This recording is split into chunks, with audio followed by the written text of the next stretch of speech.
नमस्कार, जय हिंद। मैं मोहन पाठक आपका स्वागत करता हूं मोहन इंस्टीट्यूट आजमगढ़ में। कि जैसा कि हमारा मैराथन चल रहा है सीटेट सामाजिक अध्ययन का 10 दिनों तक लगातार जो चलने वाला है, उसकी हम 19वीं कड़ी में आ गए हैं। आज 19वां वीडियो है हमारा इस कड़ी का। तो आइए चलिए शुरू करते हैं। आज हम बात करेंगे लोकसभा के बारे में। लोकसभा जैसा कि आप जानते हैं बहुत ही बड़ा टॉपिक है, लेकिन हम बहुत छोटे से जो हमारे सिलेबस के अकॉर्डिंग है उसी के हिसाब से चलेंगे।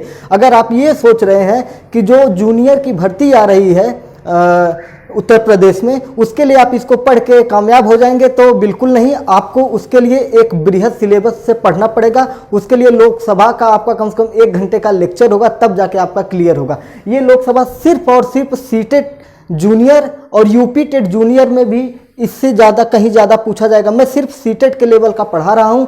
यूपी टेट जूनियर के लिए भी अगर आप सोचेंगे सिर्फ इसी से काम चल जाए तो चल जाएगा, लेकिन उसमें कुछ और क्वेश्चन ऐड करने पड़ेंगे। तो चलिए आइए शुरू करते हैं। लोकसभा के बारे में जानते हैं। लोकसभा है क्या? पहले हम जानते हैं कि हमारे पास सदन कितने होते हैं।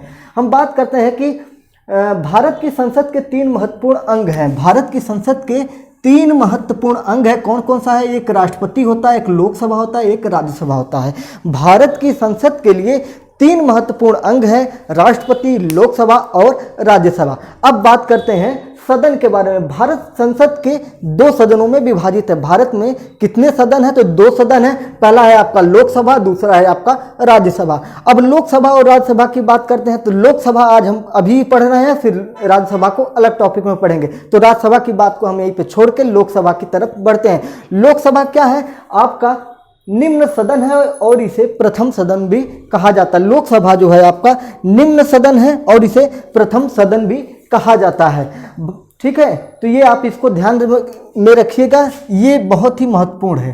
ठीक है, पूछ लेता है कि उच्च सदन कौन सा है और निम्न सदन कौन सा है, तो ये चीजें आपको ध्यान में रखनी होंगी। तो भारत जो प्रथम सदन होता है उसे वो लोकसभा है और इसी को निम्न सदन के नाम से भी जाना जाता है। संसद के 2 सदन हैं, लोकसभा और राज्यसभा। चलिए आइए आगे बढ़ते हैं। इसमें कुल सदस्यों की बात करें कि कितने सदस्य आते हैं, कितने सदस्य लोकसभा में होते हैं, तो इसमें कुल 545 सदस्य होते हैं और इसमें अधिकतम सदस्यों की संख्या पूछी जाए तो 552 सदस्य हो सकते हैं। भारत में अगर लोकसभा सदस्यों की बात की जाए तो 552 हो सकते हैं अधिकतम, ज़्यादा से ज़्यादा 552 सदस्य हो सकते हैं और कम से कम आपके जो ये यहाँ पे हैं 545 हो सकते हैं। अब इसमें 543 पे चुनाव होता है और 2 सदस्यों को जो आंग्ल भारतीय होते हैं इन्हें क्या किया जाता है? मनोनीत किया जाता है। ठीक है, इतना आप ध्यान में रखिएगा। 543 सीटों पर चुनाव होता है और दो सीटों को मनोनीत किया जाता है। एक खास बात मैं आपको बता देता हूं जो आपको यूट्यूब की दुनिया में कोई नहीं बताएगा सीटेट के लेवल पे। मैं ये बता रहा हूं कि जो 2019 का चुनाव हुआ था जिसमें भाजपा ने भारी बहुमत से चुनाव को जीता था, दोबारा बहुमत से, और 303 आई थिंक ऐसे ही कुछ सीटें थी जिसमें जीता था। इसमें चुनाव अगर पूछ सकता है कि कितने सीटों पर पूरे भारत में चुनाव हुआ था, तो आप बताएंगे 542 सीटों पर चुनाव हुआ था। क्योंकि 543 पे होता है। हुआ क्या था? तमिलनाडु के, ठीक है, कहाँ गया, तमिलनाडु के वेल्लोर लोकसभा, जो तमिलनाडु हमारा राज्य है उसका एक वेल्लोर लोकसभा सीट है, वहाँ पे भारी मात्रा में रुपए पकड़े गए थे, भारी मात्रा में ब्लैक मनी पकड़ी गई थी, मतलब काला रुपया पकड़ा गया था। तो उसके चलते जो आपका भारत का चुनाव आयोग है उसने उस सीट को रद्द कर दिया था। इसलिए अगर पूछे कि चुनाव कितने सीटों पर हुई थी तो उस समय चुनाव 542 सीटों पर हुई थी। कितनी सीटों पर हुई थी? 542 सीटों पर हुई थी और जिसमें 303 सीट भाजपा ने जीतकर 2019 में अपना परचम लहराया और नरेंद्र मोदी ने 30 मई 2019 को शपथ ग्रहण किया। 30 मई 2019 को शपथ ग्रहण किया। कब किया? 30 मई 2019 को शपथ ग्रहण किया। ये डेट याद रखिए, 30 मई 2019 को शपथ ग्रहण किया। कौन सी लोकसभा है? 17वीं लोकसभा है। और 2014 की बात करें तो 282 सीट था।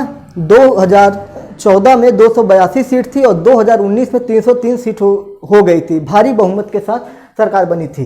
तो ये आप ध्यान रखिएगा, 545 में से 543 पर चुनाव होता है। निर्वाचन मतलब होता है चुना जाना, और 2 को मनोनीत किया जाता है जो आंग्ल भारतीयों द्वारा आंग्ल भारतीय होते हैं जिन्हें राष्ट्रपति मनोनीत करते हैं। ईवीएम का पहली बार प्रयोग भारत में कब हुआ था? Electronic voting machine EVM, electronic voting machine का भारत में पहली बार प्रयोग 2004 के लोकसभा चुनाव में हुआ था। 2004 के लोकसभा में चुनाव हुआ था। 2004 के लोकसभा चुनाव में किया गया था ईवीएम। ईवीएम का पूरा नाम पूछ दे तो इलेक्ट्रॉनिक वोटिंग मशीन। क्या है? Electronic voting machine. अब हम बात करते हैं कि कौन सी लोकसभा थी, तो 14वीं लोकसभा थी। उस समय वो 14वीं लोकसभा थी। ठीक है। लोकसभा का कार्यकाल कितना होता है? 5 वर्ष का होता है। लोकसभा का कार्यकाल 5 वर्ष का होता है। समय से पूर्व भी भंग किया जाता है। अगर प्रधानमंत्री चाहे या जो कैबिनेट होती है वो चाहे तो राष्ट्रपति से परामर्श और सलाह लेकर उनको बताकर लोकसभा को भंग कर सकता है और उसके बाद फिर से चुनाव हो सकता है। ठीक है। वर्तमान में 17वीं लोकसभा चल रही है। कौन सी लोकसभा चल रही है? 17वीं चल रही है, जिसका गठन 30 मई 2019 को हुआ था। नरेंद्र मोदी ने उसी दिन, मतलब 30 मई 2019 को नरेंद्र मोदी ने प्रधानमंत्री की शपथ ली थी। लोकसभा की बैठक नियत समय पर बुलाई जाती है। लोकसभा की बैठक जो होती है नियत समय मतलब एक निश्चित समय पर बुलाई जाती है, जिसकी अध्यक्षता कौन करता है? तो लोकसभा का स्पीकर करता है। स्पीकर यानी लोकसभा का अध्यक्ष करता है। कौन करता है? लोकसभा का अध्यक्ष करता है। कौन? लोकसभा का अध्यक्ष। लोकसभा का अध्यक्ष कौन है? तो ओम बिरला है। 17वीं लोकसभा के अध्यक्ष कौन है? तो ओम बिरला है। लोकसभा की बैठक के लिए कुल गणपूर्ति, लोकसभा की बैठक के लिए कुल गणपूर्ति 1/10 होती है। अब गणपूर्ति क्या होता है? गणपूर्ति को ही कोरम कहा जाता है। गणपूर्ति को ही कोरम कहा जाता है। सदन की कार्यवाही को संचालित करने के लिए आवश्यक सदस्यों की संख्या ही कोरम या गणपूर्ति कहलाती है। कहने का मतलब है कि गणपूर्ति या कोरम एक ही शब्द है। इनमें क्या होता है कि लोकसभा को संचालित करने के लिए एक न्यूनतम संख्या होती है, एक आवश्यक संख्या होती है। उसी आवश्यक संख्या को गणपूर्ति कहते हैं, जो होती है 1/10। तो हमारा लोकसभा ये यहाँ पे क्लियर हो गया सीटेट लेवल का। फिर मिलेंगे अगले राज्यसभा को लेके मैं बहुत जल्द आ रहा हूँ, और तब तक के लिए बने रहिए हमारे यूट्यूब चैनल के साथ। जय हिंद, जय भारत।